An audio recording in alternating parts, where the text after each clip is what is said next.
Hello friends, आप सभी का फिर से स्वागत है। इससे पहली वीडियो में हम लोगों ने इलेक्ट्रोस्टैटिक पोटेंशियल एनर्जी को समझा था और आज हम लोग इलेक्ट्रोस्टैटिक पोटेंशियल को समझेंगे और जानेंगे कि इलेक्ट्रोस्टैटिक पोटेंशियल एनर्जी और पोटेंशियल इन दोनों में डिफरेंस क्या है। आगे बढ़ने से पहले हम थोड़ा सा पुरानी वीडियो का कुछ रिकैप लेते हैं कि हमने क्या क्या पढ़ा था। हम लोगों ने पढ़ा था कि अगर हम किसी सिस्टम में किसी इंटरनल फोर्स के अगेंस्ट कोई वर्क करते हैं तो वो जो वर्क डन है वो पोटेंशियल एनर्जी के फॉर्म में स्टोर हो जाता है उस सिस्टम के अंदर। ठीक है।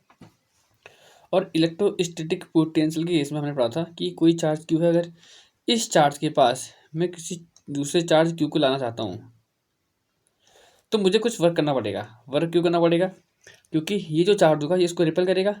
ठीक है, दोनों पॉजिटिव मान लेते हैं तो इसको रिपेल करेगा। जब इसको रिपेल करेगा तो मैं लेकिन चाहता हूँ कि इस पॉइंट आर से इस पॉइंट पी तक पहुँच जाए। अपने आप तो आएगा नहीं, तो मुझे कुछ फोर्स लगाना पड़ेगा। जो ये सिस्टम का फोर्स लग रहा है ना, इलेक्ट्रिक फील्ड की वजह से जो रिपेल कर रहा है इसको, ये वो फोर्स इस तरफ होगा। इस फोर्स के अगेंस्ट मुझे वर्क करना पड़ेगा इस तरफ, और वो जो फोर्स मैं लगाऊंगा वो होगा एफ एक्सटर्नल। ठीक है, तो जब ये वाला फोर्स जो वर्क करेगा, क्योंकि इसको यहाँ से लेके यहाँ तक लेके आएगा ना, तो कुछ ना कुछ डिस्प्लेसमेंट भी होगा। फोर्स मैंने अप्लाई किया है तो उससे वर्क डन निकल जाएगा। अब ये जो वर्क डन होगा ये पोटेंशियल एनर्जी के फॉर्म में स्टोर होगा और एक किसके बराबर होगा? तो जो ये वर्क डन मैंने किया है आर से पी तक लाने में, वो इन दोनों पॉइंट आर और पॉइंट पी पे जो पोटेंशियल एनर्जी होंगी उनके डिफरेंस के बराबर निकल करके आएगा। ये हम लोगों ने पुरानी वीडियो में सीखा है। इसका मतलब ये है कि हम जो भी वर्क करेंगे वो वर्क पोटेंशियल एनर्जी के डिफरेंस के बराबर है। यानी कि हम लोग यहाँ पे मेजर क्या कर पाते हैं? हम लोग कर पाते हैं डिफरेंस किसका? Of potential energy. हम किसी पॉइंट पे पोटेंशियल एनर्जी की वैल्यू मेजर नहीं कर पा रहे हैं, हम कर पा रहे हैं क्या मेजर? कि पोटेंशियल एनर्जी का डिफरेंस क्या है। लेकिन अगर मुझे किसी पॉइंट पे पी पे या आर पे पोटेंशियल एनर्जी निकालनी है तो कैसे निकालेंगे? तो उसका भी हमने इलाज ढूंढा था। उसके लिए हमने दिमाग यूज़ किया। दिमाग यूज़ करके हमने क्या करा कि अगर मैं इस पॉइंट आर को इन्फिनिटी पर रख दूं, तो ये पॉइंट अगर आर इन्फिनिटी पर है तो उस केस में हम लोगों ने पढ़ा था कि इन्फाइनाइट पे पोटेंशियल एनर्जी क्या होती है? जीरो होती है, यानी कि इसकी वैल्यू जीरो। तो इन्फाइनाइट से इस पॉइंट तक लाने में मैं जो भी वर्क करूँगा वो वर्क सिर्फ यूपी यानी कि पी पॉइंट पे पोटेंशियल एनर्जी के बराबर होगा। तो हमने दो कॉन्सेप्ट सीखे थे। पहली चीज डिफरेंस ऑफ पोटेंशियल एनर्जी, और फिर हमने सीखा था potential energy eight a point. और ये दोनों बहुत इंपॉर्टेंट हैं समझने के लिए। ये समझ में आएंगे तो आज हम पोटेंशियल समझेंगे। ये पोटेंशियल एनर्जी है। ठीक है। अच्छा, हम लोगों ने पढ़ा था कि अगर हम चार्ज क्यू, इस वाले केस में देखो यहाँ पर, अब हम लोग अपना पोटेंशियल का टॉपिक स्टार्ट कर रहे हैं। ठीक है, कि पोटेंशियल क्या होता है और ये पोटेंशियल एनर्जी से कैसे डिफरेंट है। देखो, पोटेंशियल एनर्जी कब आई थी? जब हम चार्ज क्यू को पॉइंट आर से पॉइंट पी तक लेके आ रहे हैं, तो उस केस में हम जो वर्क करेंगे, चार्ज क्यू को आर से पी तक लाने में जो हम वर्क करेंगे वो वर्क पोटेंशियल एनर्जी के फॉर्म में स्टोर होगा और वो बताएगा पोटेंशियल एनर्जी का डिफरेंस। ठीक है। लेकिन पोटेंशियल केस में क्या होगा? हम चार्ज क्यू को लेके नहीं आएंगे, इसकी जगह पे अगर मैं 1 कूलाम यानी कि यूनिट चार्ज लेकर के आऊँगा, तो उस केस में जो वर्क डन होगा वो होगा पोटेंशियल। क्या कहा?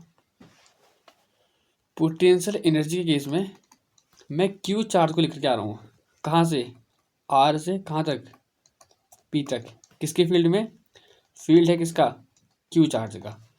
इस क्यू चार्ज की फील्ड में, इलेक्ट्रिक फील्ड में, मैं इस चार्ज को आर से पी तक लेके आ रहा हूँ, क्यू चार्ज को, तो बोलेंगे potential energy of this charge Q. ठीक है, इसकी एनर्जी, क्योंकि डिफाइन इसकी बेस होगा ना, जो हम उसको डिफाइन करेंगे। फील्ड इसका लग रहा है लेकिन एनर्जी इसकी होगी। अच्छा, अब हम बात करेंगे पोटेंशियल, सिर्फ पोटेंशियल। तो पोटेंशियल केस में मैं क्यू चार्ज ना लगा के यूनिट चार्ज लेकर के आऊँगा और बाकी सारी बात सेम होगी, यूनिट चार्ज। ठीक है। क्यू गुलाम की जगह पे एक गुलाम को लाने में जो मुझे वर्क करना पड़ेगा आर से पी तक, वो होगा किसका डिफरेंस, वो अब पोटेंशियल का डिफरेंस होगा, पोटेंशियल एनर्जी का डिफरेंस नहीं है। ठीक है, हम लोगों ने पढ़ा था कि हम जो वर्क कर रहे थे डब्लू आर टू पी, वो निकल के आ रहा था क्या, U P minus U R. कब, जब हम क्यू चार्ज को लेके आ रहे थे। अच्छा, क्यू चार्ज को लाने में इतना वर्क करना पड़ा, तो बताओ एक कूलम को लाने में कितना वर्क करना पड़ेगा। अगर क्यू को लाने में इतना काम कर रहे हैं तो एक कूलम को लाने पे W R P upon Q करना पड़ेगा, नहीं करना पड़ेगा, खुद सोचो। क्यू चार्ज को लाने में मैंने इतना काम किया, तो एक कूलम को लाने में कितना काम करूँगा, इतना करूँगा। और यही जो वर्क है इसको हम बोलते हैं क्या, पोटेंशियल। ठीक है, ये ऊपर क्या है, ये पोटेंशियल एनर्जी का डिफरेंस है। ठीक है, ये बनेगा पोटेंशियल का डिफरेंस है, डिफरेंस ऑफ पोटेंशियल। किन दो पॉइंट का, जिन दो पॉइंट के बीच लेके आ रहे हैं, आर से पी लेके आ रहे हैं, तो आर से पी के बीच का पोटेंशियल का डिफरेंस है। अब ये पोटेंशियल एनर्जी का डिफरेंस नहीं है। ठीक है, एक तरह से ऐसा समझो कि जो पोटेंशियल है वो पोटेंशियल एनर्जी का एक स्पेशल केस है। तो यहाँ से देखो डब्ल्यू आर पी किसके बराबर है, और अपन में क्यों आ गया ये। ठीक है, तो ये जो चीज़ बनी ना, ये क्या बताएगा, ये बताएगा V P minus V R. V P minus V R क्या होगा, difference of potential, electrostatic potential. तो हमने क्या सीखा, हमने सीखा कि अगर हम क्यू चार्ज को, किसी क्यू चार्ज के फील्ड में एक चार्ज क्यू को पॉइंट आर से पॉइंट पी तक लेके आ रहे हैं, तो जो वर्क करना पड़ेगा वो वर्क होगा potential, difference of potential energy, और वो निकल के आएगा क्या, डब्लू, हम आर से पी तक गए तो वो डेल्टा यू के बराबर है, यानी कि U P minus U R. Q charge की जगह पे अगर मैं एक गुलाम को लेके आऊँ, यूनिट चार्ज को लेकर के आऊँ, तो जो मुझे वर्क करना पड़ेगा W R P upon Q. अरे क्यू को लाने में इतना काम करना पड़ा, तो एक को लाने में W R P upon Q, और ये बन जाएगा डेल्टा यू अपॉन क्यू, यानी कि U P minus U R upon Q. और ये क्या बताएगा, ये बताएगा डिफरेंस, किसका डिफरेंस, डिफरेंस ऑफ पोटेंशियल, खाली पोटेंशियल। तो यानी कि मैं इसको क्या लिख रहा हूँ, V P minus V R. Potential को मैं वी से रिप्रेजेंट कर रहा हूँ, जैसे मैंने यू से रिप्रेजेंट किया है पोटेंशियल एनर्जी को। हो जाएगा। तो मुझे लगता है कि आपको पोटेंशियल एनर्जी का कॉन्सेप्ट भी समझ में आया होगा। ठीक है, अब वापस आते हैं टॉपिक में अपने। तो हम लोगों ने क्या पढ़ा, हम लोगों ने समझा कि इलेक्ट्रोस्टैटिक पोटेंशियल क्या होता है। ठीक है, जब हम लोगों ने पोटेंशियल एनर्जी को डिफाइन किया, तो हमने क्या करा, हम क्यू चार्ज को लेकर के आ रहे थे, क्यू चार्ज। ठीक है, कि हम अगर हम 2 कूलाम को लेकर के आएंगे तो हमें कितना वर्क करना पड़ेगा, 3 कूलाम, अलग अलग क्यू क्यू अमाउंट के चार्ज को लाने में हमें जो वर्क करना पड़ेगा, हम उसके हिसाब से डिफाइन कर रहे थे।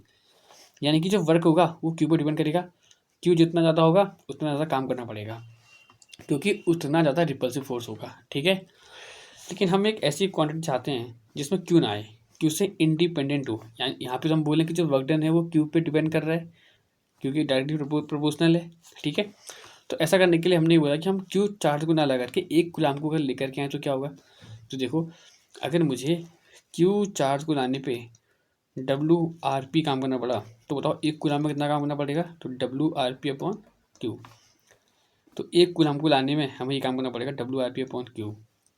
और ये किसके बराबर होता है, ये डब्ल्यू आर पी होता है डिफरेंस ऑफ पोटेंशियल एनर्जी, और क्यू यहाँ पे आ जाएगा ऐसे ही।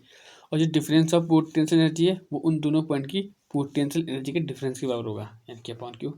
ठीक है, तो जो ये क्वांटिटी है इसको बोलेंगे हम पोटेंशियल डिफरेंस, किनके बीच का, बिटवीन आर एंड पी। मुझे लगता है कि आपको पोटेंशियल एनर्जी का डिफरेंस और पोटेंशियल का डिफरेंस में अंतर समझ में आ गया होगा। पोटेंशियल में हम एक कूलम चार्ज के लिए बात करेंगे, और जब हम पोटेंशियल एनर्जी का डिफरेंस की बात करेंगे तो उसमें चार्ज क्यू होगा, क्यू चार्ज, क्यू अमाउंट के चार्ज को लेके आ रहे होंगे। ठीक है, अच्छा इस डिफरेंस को हम कैसे दिखाएंगे, इसको हम दिखाएंगे V P minus V R equal to, ये बन गया ना, ये पोटेंशियल एनर्जी का डिफरेंस है आर और पी के बीच में, तो मैंने V P minus V R लिख दिया इसको, डिफरेंस को। और ये सेम चीज़ इसी के बराबर होता है, तो ये सब ऊपर बीट हो गई चीज़। हो जाएगा, हो जाएगा। तो यहाँ से हम पोटेंशियल एनर्जी के डिफरेंस को डिफाइन करेंगे। क्या होगा, work done by external force.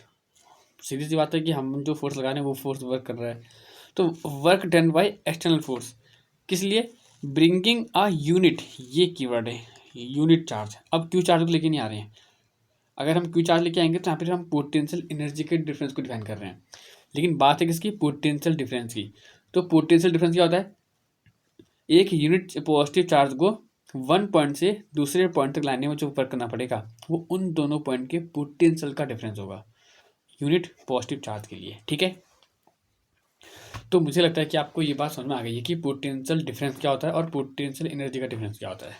ठीक है, अच्छा यहाँ पर हमने जो वीपी और वीआर लिखा है ये क्या है फिर, तो ये वीपी है पोटेंशियल, जैसे हमने यूपी लिखा था तो यूपी क्या था, potential energy of point P. यहाँ पे हमने वीपी लिखा है तो क्या होगा, ये होगा सिर्फ electrostatic potential at point P. ऐसे बताओ वीआर क्या होगा, वीआर होगा potential electric potential at point R. ठीक है, हम इनका डिफरेंस ले रहे हैं वीपी माइनस वीआर। ठीक है, तो ये इलेक्ट्रोस्टैटिक पोटेंशियल बन जाएगा। बात समझ में आ गई, ये हमने जो फर्स्ट वीडियो में पढ़ा है बस उसी के लिए सेम चीज़ रिपीट करनी है। अंतर इतना है, हमने जब पहली वीडियो में पढ़ा तो हम उसमें क्यू चार्ट को लेके आ रहे थे, तो वहाँ पर हम बार बार पोटेंशियल एनर्जी की बात कर रहे थे। अब हम क्यू चार्ट को नहीं लेके आएंगे, अब हम लेकर के आएंगे 1 कूलाम को। ठीक है, तो अब जैसे हमने वहाँ पे कहा था कि जो पोटेंशियल एनर्जी का डिफरेंस होता है ये मैटर करता है किसी पॉइंट पे पोटेंशियल एनर्जी कितनी है, ये हमारे काम की चीज़ नहीं है। काम की चीज़ क्या, हम इसको मेजर नहीं कर सकते, हम किसको करेंगे मेजर, पोटेंशियल डिफरेंस को। अब वीपी और वीआर के बीच का पोटेंशियल का डिफरेंस को मेजर कर पाएंगे, तो ये फिजिकली सिग्निफिकेंट है, not the value of potential at any point. तो इसके अब ये तो बात समझ में आ गई, ये तो हम पहले पढ़ चुके हैं उसमें भी। लेकिन जैसे हमने फिर वहाँ पर यूपी निकाला था कि भले ही हम उसको मेजर नहीं कर पा रहे हैं लेकिन मेजर करना तो पड़ेगा। अगर हम चाहते हैं कि हमने जो वर्क डन किया है आर से पी वाला, ये डेल्टा यू यानी कि यूपी माइनस यू आर के बराबर था। यानी कि हम जो चार्ज को लाने में आर से पी तक लाने में जो काम कर रहे हैं वो उन दोनों के बीच के पोटेंशियल एनर्जी का डिफरेंस है। तो मुझे अगर इस पॉइंट पे पोटेंशियल एनर्जी निकालनी है तो कैसे निकलेगा, अगर हम मेजर करेंगे तो हमेशा डिफरेंस ही मेजर कर पाएंगे, इसको कैसे निकालेंगे, तो उसके लिए मुझे इसको जीरो करना पड़ेगा। जैसे ही जीरो बनेगा तो इन दोनों का डिफरेंस यूपी माइनस जीरो का डिफरेंस सिर्फ यूपी निकल के आएगा, यानी कि UP equal to W R P. यानी कि अब जो वर्कडन होगा वो potential energy at P point के बराबर होगा। लेकिन ये जीरो कैसे बनेगा, इसको जीरो करने के लिए हम एक रेफरेंस पॉइंट लेते हैं इन्फाइनाइट। ये हम पहले वीडियो में पढ़ चुके हैं कि रेफरेंस पॉइंट कुछ भी हो सकता है, वो हमारे हाथ में है, लेकिन हम लोग डिफाइन करते हैं उसको इन्फाइनाइट पे। तो एट इन्फाइनाइट पे जब इस पॉइंट को लेकर के जाएंगे तो उस केस में इन्फाइनाइट से पी पॉइंट तक ले जाने में हम जो काम करेंगे वो जो वर्कडन होगा वो इन्फाइनाइट और पी पॉइंट के बीच की पोटेंशियल एनर्जी का डिफरेंस होगा। लेकिन ये तो जीरो है, इसका मतलब ये डिफरेंस यूपी के बराबर होगा और वो वर्कडन हमें पता होगा। तो यहाँ से हम इस पॉइंट की पोटेंशियल एनर्जी को मेजर कर लेंगे। लेकिन ये सब कब होगा, जब क्यू चार्ज को लेकर के आ रहे होंगे। तो क्यू चार्ज के लिए लेकर आ रहे हैं, इसलिए हम पोटेंशियल एनर्जी की बात कर रहे हैं। लेकिन हमें अब बात करनी है इलेक्ट्रोस्टैटिक पोटेंशियल की। तो पोटेंशियल के लिए हम क्यू कूलाम चार्ज लेकर नहीं आएंगे, हम लेकर के आएंगे 1 कूलाम। ठीक है, तो सेम चीज़ रिपीट करनी है, सेम चीज़ यही कि हम एक पॉइंट इन्फिनिटी पे लेके जाएंगे ताकि वहाँ पर पोटेंशियल जीरो बन जाए। फिर वहाँ से पॉइंट पी पे चार्ज को लाने में जो वर्कडन होगा वो हमें पोटेंशियल की वैल्यू बता देगा पॉइंट पी पे। तो हमने क्या किया, हमें पता है कि हम जो भी वर्कडन करेंगे वो इन दोनों के बीच का डिफरेंस होगा। हम करेंगे पी से आर तक लाने में जो काम कर रहे हैं, आर से पी तक लाने में काम, वो U P minus U R के बराबर था ना। ठीक है, अब इसको जीरो कर देते तो ऐसे ही अब हमको करना है पर यूनिट कूलाम के लिए चार काम, तो क्यू अपॉन क्यू कर देंगे, यही हमारा वी के बराबर है पोटेंशियल। तो ये बन जाएगा वी पी माइनस, अब आर आना चाहिए था यहाँ पे लेकिन आर हमारा कहाँ पहुँच गया इन्फिनिट पे, तो V infinite equal to R हमारा इन्फिनिट तो W infinite P upon Q आ गया। यानी कि इन्फिनिट से पी पॉइंट लाने में जो क्या क्या वर्कडन है उसके लिए हमने कंडीशन लिखी है, ये तो जीरो होता है तो इसका मतलब वी पी इक्वल टू इतना आ गया। तो यहाँ से हम किसी सिंगल पॉइंट पे पोटेंशियल की वैल्यू कर पाएंगे कैलकुलेट। सेम चीज़ हम रिपीट कर रहे हैं जो हमने पहले वीडियो में पढ़ी थी उसको, कि कैसे हम एक सिंगल पॉइंट पे पोटेंशियल एनर्जी निकालते थे कि वैसे ही हम यहाँ पे पोटेंशियल को निकाल रहे हैं। उसके लिए हमको एक पॉइंट इनफाइनाइट पे लेके आना पड़ेगा, उसको लेके गए हम तो वहाँ पर यूपी या वीपी की वैल्यू जीरो हो गई, तो उससे जो डिफरेंस आएगा अब वो फर्स्ट पॉइंट पे पोटेंशियल के बराबर निकल करके आएगा। ठीक है, तो यहाँ से हम लोग हमने क्या सीखा, हम लोगों ने यहाँ सीखा कि हम जो भी वर्कडन करते हैं, work done by and external force, ये जो हमने अप्लाई किया है उस वाले फोर्स के द्वारा जो किया गया वर्कडन है, किस लिए करते हैं हम ये काम? ये हम काम कर रहे हैं यूनिट पॉजिटिव चार्ज, फिर से यूनिट, ये इंपॉर्टेंट है पोटेंशियल को डिफाइन करने के लिए। तो यूनिट पॉजिटिव चार्ज को फ्रॉम इन्फाइनाइट टू जिस पॉइंट पे हम निकालना चाहते हैं उस पॉइंट पर तक लाने में जो क्या क्या वर्क होगा वो इलेक्ट्रोस्टैटिक पोटेंशियल एनर्जी के बराबर होगा। किस पॉइंट की? पॉइंट पी की, जहाँ पर लेके आ रहे हैं, इन्फाइनाइट से जहाँ पे लेके आ रहे हैं, तो उस पॉइंट की इलेक्ट्रोस्टैटिक पोटेंशियल एनर्जी को डिफाइन करेगा। तो यहाँ से हमारी क्या बनेगी डेफिनेशन? अब इलेक्ट्रोस्टैटिक पोटेंशियल की जिस पॉइंट पे निकालना है उस पॉइंट पे इन्फाइनाइट से, फ्रॉम इन्फिनिटी से किसी चार्ज, एक गुलाम चार्ज को, अब किसी गुलाम चार्ज, किसी क्यू गुलाम चार्ज को लेके आने में नहीं, अब एक गुलाम को, तो एक गुलाम चार्ज को हम उसको डिफाइन कर रहे हैं पोटेंशियल को। तो एक गुलाम चार्ज को इन्फिनिटी से किसी पॉइंट तक लाने में किया गया जो वर्क डन होगा वो उस पॉइंट की पोटेंशियल को डिफाइन करेगा। हो जाएगा? मुझे लगता है कि आपको समझ में आया होगा। एक बार आप अगर समझ में नहीं आया तो एक बार फिर से इस वीडियो को दोबारा रिपीट करके देखना, मुझे लगता है कि आप समझ लेंगे। अगर फिर भी कोई दिक्कत होगी तो आप कमेंट कर देना, मैं कोशिश करूँगा कि आपको और अच्छे से समझा पाऊँ। ठीक है? तो हम लोगों ने पोटेंशियल को भी समझा। तो हम लोगों ने कुल मिला करके अब तक 4 टर्म सीखे, जो 4 के 4 टर्म बहुत ज़्यादा इंपॉर्टेंट है। सबसे पहला term difference of potential energy, तो ये बिटवीन 2 पॉइंट निकलेगा, तो 2 पॉइंट के बीच की, और ये कैसे निकालेंगे हम? वर्क डन की हेल्प से, कि हमको चार्ज को इन 2 पॉइंट के बीच ले आने में कितना वर्क डन करना पड़ रहा है, वो उन दोनों पॉइंट की पोटेंशियल एनर्जी के डिफरेंस के बराबर होगा। सेकंड हमने पढ़ा potential energy eight a point, किसी एक पॉइंट पे, तो उसके लिए हम एक पॉइंट पे लेके आएंगे इन्फिनिटी पे। फिर हमने पढ़ा डिफरेंस ऑफ इलेक्ट्रोस्टैटिक पोटेंशियल,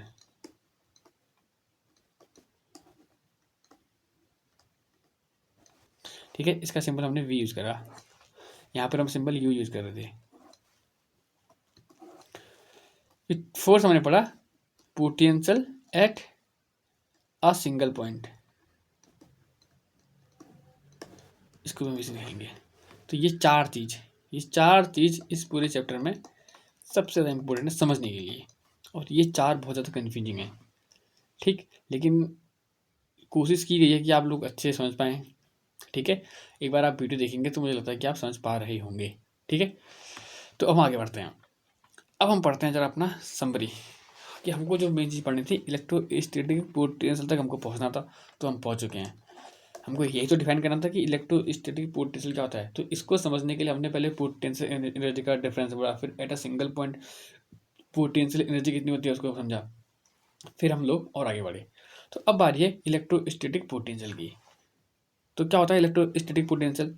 तो सबसे पहले इसकी definition, potential at a point is work done in bringing a unit positive charge from infinity to that point. बिल्कुल, हमने अभी यही डेफिनेशन पढ़ी थी, अब उसको हमने समराइज कर दिया है कि इन्फाइनाइट से एक यूनिट चार्ज को, यूनिट चार्ज यानी कि 1 कूलाम को लाने में क्या क्या जो वर्क डन होगा, इन्फिनिटी से जिस पॉइंट पे हम चार्ज नहीं निकालना उस पॉइंट तक लाने में जो क्या क्या वर्क डन होगा वो होगा इलेक्ट्रोस्टैटिक पोटेंशियल उस पॉइंट का। ठीक है, अच्छा, इसका फॉर्मूला तो V इक्वल टू W/Q। अभी तो सीखा कि अगर मैं Q चार्ज को लेकर के आ रहा हूँ इन्फिनिटी से, तो मुझे W काम करना पड़ रहा है। तो बताओ एक कूलाम में कितना काम करना पड़ेगा? W/Q। तो यही तो बन गया, एक कूलाम को लाने में मुझे क्या क्या वर्क होता है वही तो होता है पोटेंशियल। ऊपर हमने डेफिनेशन पढ़ी इसकी, तो इसका मतलब V इक्वल टू W/Q हो जाएगा। ठीक है, अच्छा, अगर इसका फॉर्मूला है तो क्या इसके पास होगी यूनिट? बिल्कुल, तो V equal to W/Q, W यानी कि जूल यूनिट में, और कूलाम Q चार्ज यानी कि कूलाम, तो जूल पर कूलाम। इसी का नाम है वोल्ट, इसको हम बोलते हैं वोल्ट। अब पेपर में पूछेंगे आपसे डेफिनेशन कि 1 वोल्ट को डिफाइन करो, तो आप क्या बोलोगे कि अगर एक यूनिट चार्ज को लाने में, यूनिट चार्ज को इन्फिनिटी से किसी पॉइंट पी तक लाने में क्या क्या वर्क डन, अगर 1 जूल है, अगर हम 1 जूल काम करते हैं, देखो वोल्ट इक्वल टू क्या है, इसका सिंबल V होता है। ठीक है, तो V इक्वल टू W/Q है, नहीं बताओ। अगर मैं 1 जूल काम करूँ 1 कूलाम चार्ज को इन्फिनिटी से किसी पॉइंट पे लाने के लिए, तो जो वर्क डन होगा वो 1 जूल होगा। तो उस केस में जो पोटेंशियल होगा वो 1 वोल्ट होगा। यानी कि एक कूलाम चार्ज को इन्फिनिटी से किसी पॉइंट पर लाने में किया गया वर्क डन अगर 1 जूल होगा तो उस पॉइंट का पोटेंशियल 1 वोल्ट है। तो हमने 1 वोल्ट को डिफाइन कर दिया। अच्छा, इसकी डायमेंशन क्या होती है? तो इसकी डायमेंशन ये है। कहाँ से आई? हमें पता है ना, V equal to W upon Q होता है। और डब्ल्यू क्या है? ml² t-2 डायमेंशन अपॉन में क्यू क्या है? 80। तो ऊपर जाएगा तो m तो ठीक है, l² भी ठीक है, ये t-2 है, ये t ऊपर जाएगा तो -3 और ये a ऊपर जाएगा तो -1। तो ये इसकी डायमेंशन हो गई। अच्छा, इसका नेचर क्या है? ये स्केलर क्वांटिटी है। तो यही इसकी सबसे खास बात है कि स्केलर है। इलेक्ट्रिक फील्ड वेक्टर क्वांटिटी थी। वेक्टर के साथ काम करना हमेशा मुश्किल होता है क्योंकि वेक्टर के पास होती है डायरेक्शन। और हम कभी भी जब आंसर निकालने जाएंगे तो हमको डायरेक्शन का बहुत स्पेशल ध्यान रखना पड़ता है और उसके चक्कर में सवाल हमेशा गलत हो जाते हैं। लेकिन अब यहाँ पर डायरेक्शन की कोई दिक्कत ही नहीं है। अगर डायरेक्शन की कोई बात ही नहीं है तो इसका मतलब यहाँ पे काम करना आसान होगा। तो वेक्टर की जगह पे स्केलर के साथ काम करना आसान रहता है। तो ये हमारे फायदे की बात है कि जो इलेक्ट्रोस्टैटिक पोटेंशियल क्या है, एक स्केलर क्वांटिटी है। तो यहाँ पे हमको डायरेक्शन का में ध्यान नहीं देना पड़ेगा। ठीक है, तो आज के टॉपिक में हमको इतना ही सीखना था। आज हमने सीखा कि इलेक्ट्रोस्टैटिक पोटेंशियल क्या होता है। ठीक है, अब इसके बाद आगे आने वाली वीडियो में हम सीखेंगे कि हम पोटेंशियल को कैलकुलेट कैसे करते हैं। ठीक है, लेकिन वो हम आगे वीडियो में देखेंगे। तो आज आपको क्या करना है, इस पोटेंशियल को समझना है कि पोटेंशियल क्या होता है। ठीक है, तो आप लोग वीडियो देखिए। अगर आपको कोई दिक्कत होगी तो आप लोग कमेंट कर सकते हैं। ठीक है, अब मिलते हैं अगली वीडियो में। तब तक के लिए बाय बाय।